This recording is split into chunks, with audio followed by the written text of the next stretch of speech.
नमस्ते बच्चों। आज हम जो सब्जेक्ट पढ़ाना शुरू करने वाले हैं उसका नाम है सिग्नल कंडीशनिंग और कोड है IE308। सिग्नल कंडीशनिंग के बारे में जानने से पहले हम थोड़ा सा जानना चाहेंगे बेसिक या जनरलाइज्ड मेजरमेंट सिस्टम के बारे में कि ये जनरलाइज्ड मेजरमेंट सिस्टम क्या होता है। तो देखते हैं, आपने पहले भी पढ़ा हुआ है, सेकेंड ईयर में आपको इंट्रोड्यूस करवाया गया है इन चीज़ों से। तो ये देखिए, ये जनरलाइज्ड मेजरमेंट सिस्टम है, कुछ खास नहीं है इसमें। देखिए, एक प्रोसेस हमने बीच में एक ब्लॉक बनाया। प्रोसेस को एक ट्रांसड्यूसर की मदद से प्रोसेस वेरिएबल्स को हम मेजर करते हैं।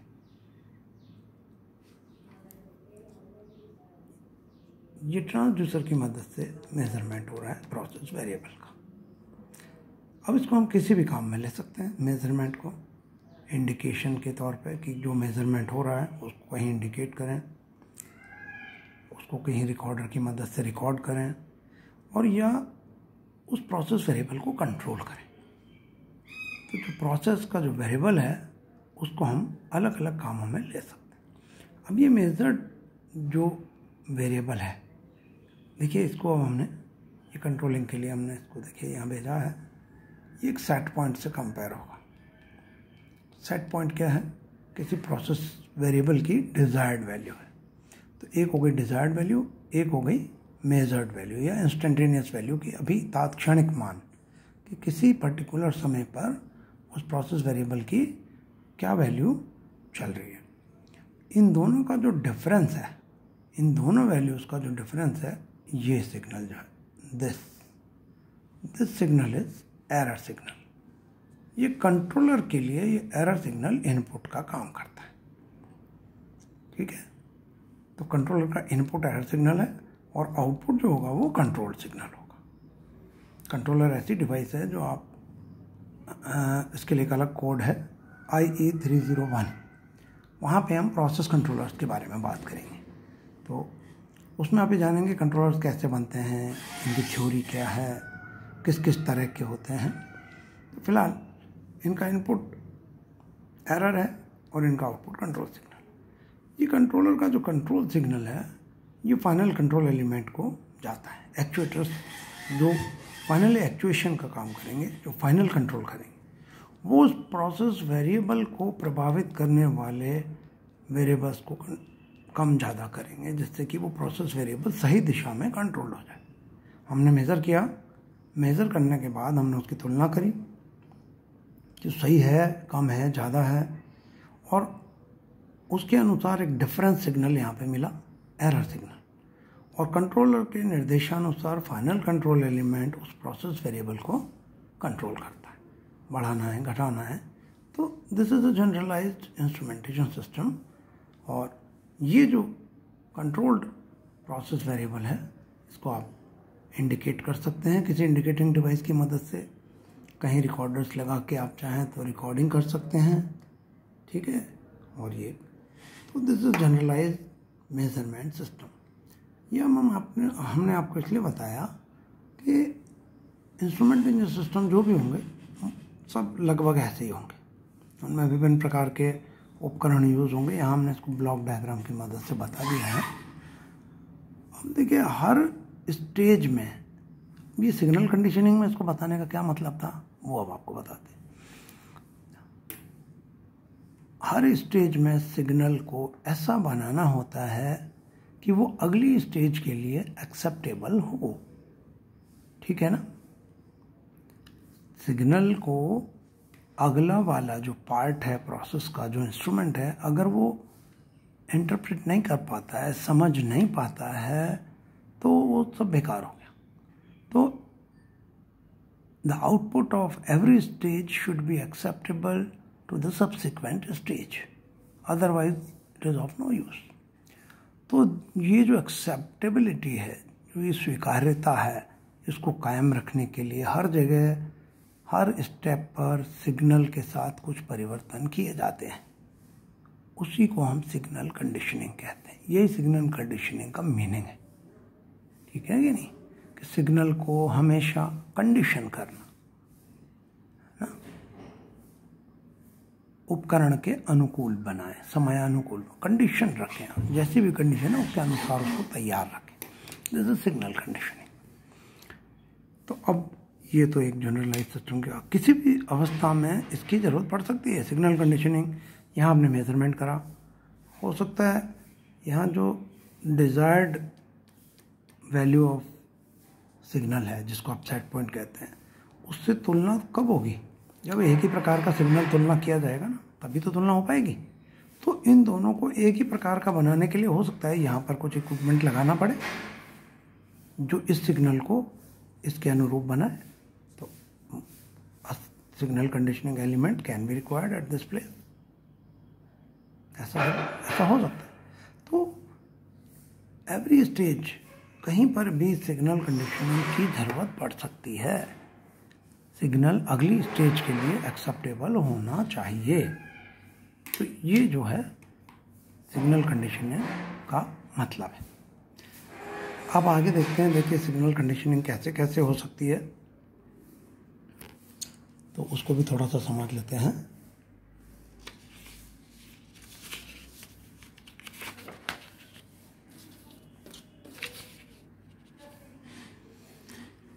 ये देखिए, अब ये एक हमने डीसी सिग्नल कंडीशनिंग सिस्टम बनाया। तो अब इसके नाम से आप समझ गए होंगे कि अब डीसी है तो एक एसी भी होता होगा, तो वो भी अभी डिस्कस करेंगे। ये एक पूरा सिस्टम है, देखिए इसको वापस से आपको समझाते हैं, थोड़ा फोकस करें। Measurand quantity to be measured, मतलब प्रोसेस वेरिएबल जिसको हम मेज़र करना चाह रहे हैं उसको एक ट्रांसड्यूसर से मेज़र करेंगे। अब ट्रांसड्यूसर से मेज़र करने के बाद, जैसा आपने IE207 ट्रांसड्यूसर वाले चैप्टर में पढ़ा है कि ट्रांसड्यूसर आउटपुट कुछ भी हो सकता है, एनालॉग, डिजिटल, ठीक है, लीनियर, नॉन लीनियर, और इलेक्ट्रिकल सिग्नल हो सकता है, मैकेनिकल सिग्नल हो सकता है, कुछ भी हो सकता है। तो उसको डिटेक्ट करना है। तो अभी तो हम ऐसा मान रहे हैं कि कुछ इलेक्ट्रिकल सिग्नल है, तो एक ब्रिज सर्किट हमने लगाया और उसको इस ट्रांसड्यूसर को दिया, जैसे हमने स्ट्रेन गेज के केस में पढ़ा था, पढ़ा है, याद है आप लोगों को? क्वार्टर ब्रिज बनाया था, हाफ ब्रिज बनाया था, फुल ब्रिज बनाया था। तो स्ट्रेन गेज एलिमेंट्स का मेजरमेंट ब्रिज से होगा। किसी भी जगह जहाँ रेजिस्टेंस, इंडक्टेंस, कैपेसिटेंस वेरी हो रहे हैं फिजिकल पैरामीटर के साथ में, हमारा ट्रांसड्यूसर क्या करता है, किसी फिजिकल पैरामीटर को एक इलेक्ट्रिकल क्वांटिटी में कन्वर्ट करता है, जितने भी हमने पढ़े हैं यूजुअली। तो ये फिजिकल क्वांटिटी एक इलेक्ट्रिकल क्वांटिटी में कन्वर्ट हो गई, मे बी रेजिस्टेंस और कैपेसिटेंस और इंडक्टेंस। तो वो सारी चीज़ें डिटेक्ट करने के लिए आपने IE202 में पढ़ा है बहुत सारी तरह के ब्रिज सर्किट्स। तो ये ब्रिज सर्किट है, ये ब्रिज सर्किट है जिसको एक डीसी एक्साइटेशन दिया जाता है, एक डीसी सोर्स से ब्रिज को एनर्जाइज करते हैं और वो जो ट्रांसड्यूसर से आने वाला चेंज है उसको डिटेक्ट करता है और एक इक्विवेलेंट वोल्टेज सिग्नल में कन्वर्ट कर देता है। B it resistance change, B it capacitance और इंडक्टेंस चेंज, ये ब्रिज उसको एक वोल्टेज सिग्नल में कन्वर्ट कर देता है। दिस इज कंडीशनिंग, यही मीनिंग है कंडीशनिंग का, कि सिग्नल को कंडीशन कर दिया हमने। अब चेंज ऑफ रेजिस्टेंस जो है या चेंज इन कैपेसिटेंस जो है, हो सकता है आगे के स्टेजेस उसको नहीं समझ पाए, तो ज़्यादा अच्छा है कि एक स्टैंडर्डाइज सिग्नल, एक वोल्टेज सिग्नल में हमने उसको बदल दें। तो हमने बदल दिया। उसके बाद उसका कैलिब्रेशन बहुत ज़रूरी है। कैलिब्रेशन क्या है, ये हम कई बार पहले पढ़ चुके हैं। कैलिब्रेशन का मतलब है कि हिंदी में आप बोलते हैं अंश शोधन, मतलब जो हमारा इनपुट है वो जिस रेंज में वेरी करता है, जिस रेंज में वेरी करता है उसके अनुसार हमारा इक्विपमेंट उसको शो करे, ऐसा उसको बनाना। तो कैलिब्रेटेड हो गया। जीरोइंग, कोई जीरो एरर्स वगैरह हैं या कुछ भी इस तरह की चीज़ें, उनको रिमूव करें और प्रॉपरली कैलिब्रेट करते हैं। ठीक है, तो कैलिब्रेटेड सिग्नल अब यहाँ पर मिलेगा। कोई डीसी नेटवर्क आपको यहाँ यूज़ करना पड़ सकता है सिग्नल में, जैसा भी परिवर्तन चाहिए उसके अनुरूप।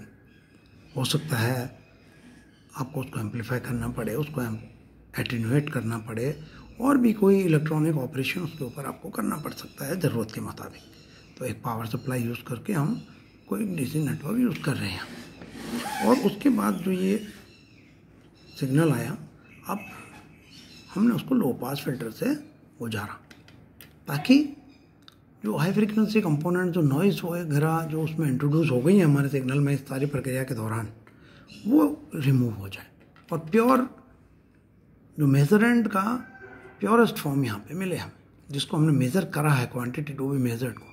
तो विदाउट नॉइज़, विदाउट एनीथिंग, वो यहाँ से इतनी सारी स्टेजेस को पार करता हुआ यहाँ पे तो एक लो पास फिल्टर के थ्रू पार करके, और हमने इसको एक ये डीसी सिग्नल, तो ये इस मेजरेंट को, इस क्वांटिटी टू बी मेजर्ड को हमने एक डीसी सिग्नल में कन्वर्ट कर दिया इतने सारे उपकरणों की मदद से। This is signal conditioning. और ये कम है, ये ज़्यादा भी हो सकते हैं, और भी बहुत सारे उपकरण यूज़ करने पड़ सकते हैं। ये तो आपको समझाने के लिए थोड़ा एक बेसिक सर्किट बनाया गया। तो आपकी समझ में आई बात। This is the meaning of signal condition, signal को तैयार करना। अब लगभग ऐसा ही मिलता जुलता सा एसी सिस्टम भी बना सकते हैं। डीसी सिस्टम में थोड़ा ड्रिफ्ट वगैरह की दिक्कत रहती है। ड्रिफ्ट वगैरह आपने पढ़ा है IE 201 में, बहुत सारी स्टैटिक और डायनेमिक प्रॉपर्टीज़ पढ़ी हैं आपने, उसमें एक ड्रिफ्ट भी पढ़ा है, तो आप थोड़ा रिवाइज कीजिएगा। डीसी सिस्टम्स में ड्रिफ्ट वगैरह का इशू रहता है, तो हम एसी सिस्टम्स में इंट्रोड्यूस कर सकते हैं। एसी में कुछ ज़्यादा नहीं होता है। हमने आपको 207 में टेलीमेट्री के दौरान एक चीज़ पढ़ाई है, मॉड्यूलेशन। मॉड्यूलेशन आप जानते हैं, फ्रीक्वेंसी मॉड्यूलेशन या एम्पलीट्यूड मॉड्यूलेशन। तो मॉड्यूलेटेड सिग्नल में क्या होता है, एक करियर सिग्नल होता है, करियर मतलब ले जाने वाला, और उसकी मदद से हम जो मूल सिग्नल है हमारा, है ना, प्रॉपर जो सिग्नल है, इंफॉर्मेशन सिग्नल है, उसको हम भेजते हैं। तो उसमें रास्ते में नॉइज़ वगैरह से बहुत ज़्यादा प्रभावित होकर वो सिग्नल ख़राब नहीं होता है, इसलिए हम मॉड्यूलेट करके उसको भेजते हैं। तो देखिए, इसको भी थोड़ा फोकस करते हैं। Again this is a measurement, transducer से वो डिटेक्ट हो गया ब्रिज की मदद से। Now at this place DC signal conditioning में ब्रिज को हम डीसी सप्लाई दे रहे थे, लेकिन अब यहाँ पे हमने इसको एक कैरियर ऑसिलेटर की मदद से एक कैरियर फ्रीक्वेंसी, मतलब एक तरह से एसी सिग्नल हो गया हाई फ्रीक्वेंसी का, तो उससे एक्साइट करा ब्रिज को। तो यहाँ पर ये मॉड्यूलेटेड सिग्नल मिल गया आपको, मॉड्यूलेशन हो गया।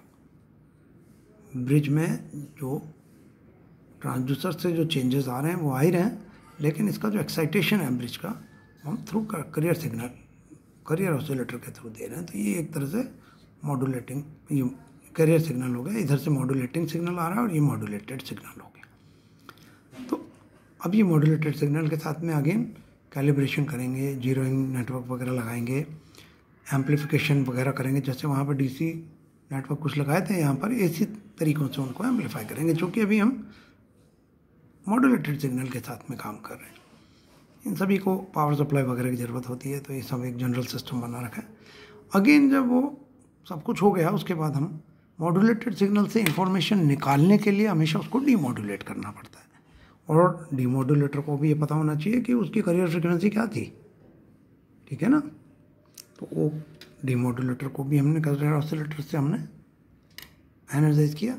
यहाँ पर डीमॉड्यूलेट होकर आपका मूल सिग्नल वापस मिल गया, मतलब यहाँ से जो सिग्नल आपने दिया था ट्रांसड्यूसर से, वो यहाँ मॉड्यूलेट हो गया। उसके साथ में जितनी भी प्रकार के आपको परिवर्तन सिग्नल की कंडीशनिंग करनी थी सब हो गई। उसके बाद वो डीमॉड्यूलेट होकर वापस मिल गया, उसमें से करियर सिग्नल आपने हटा लिया। अगेन उसको लो पास फिल्टर से पास कर दें, ताकि हाई फ्रीक्वेंसी कंपोनेंट जो अनडिजायर्ड है वो हट जाए, और उसके बाद जो प्योर फॉर्म ऑफ सिग्नल है, जो ट्रांसड्यूसर से प्राप्त सिग्नल का प्योरेस्ट डीसी कन्वर्टेड फॉर्म है, वो आपको यहाँ पर मिल जाए। तो ये डीसी की जगह एसी सिग्नल कंडीशनिंग हो गई। इसमें हमने डीसी नेटवर्क की जगह एसी नेटवर्क यूज़ करा, यहाँ ड्रिफ्ट वगैरह का इश्यूज़ नहीं आएंगे। तो आपको सिग्नल कंडीशनिंग का मीनिंग अब समझ में आ गया होगा। सिग्नल को नेक्स्ट स्टेज के लिए एक्सेप्टेबल बनाना, स्टैंडर्डाइज करना, ठीक है, तैयार करना। तो this is the meaning of signal conditioning. ये अब हम IE 308 सब्जेक्ट में इसके विभिन्न एस्पेक्ट्स को पढ़ेंगे कि सिग्नल कंडीशनिंग कैसे होता है। इसमें मेनली 2 प्रकार होंगे, analogue type of signal conditioning and digital type of signal conditioning. तो उसके बारे में डिटेल में हम आगे के लेक्चर्स में पढ़ेंगे। तो आई होप कि आपके लिए इन्फॉर्मेटिव रहा होगा। अगर कोई भी प्रॉब्लम्स आपको इस वीडियो को देखने में एनकाउंटर होती हैं तो आप मुझे मेरे पर्सनल व्हाट्सएप नंबर पे कांटेक्ट करें। कोई इश्यूज़ हैं, समझ में नहीं आया, आप मेरे से संपर्क करके इसको समझने का प्रयास करें। Thank you very much.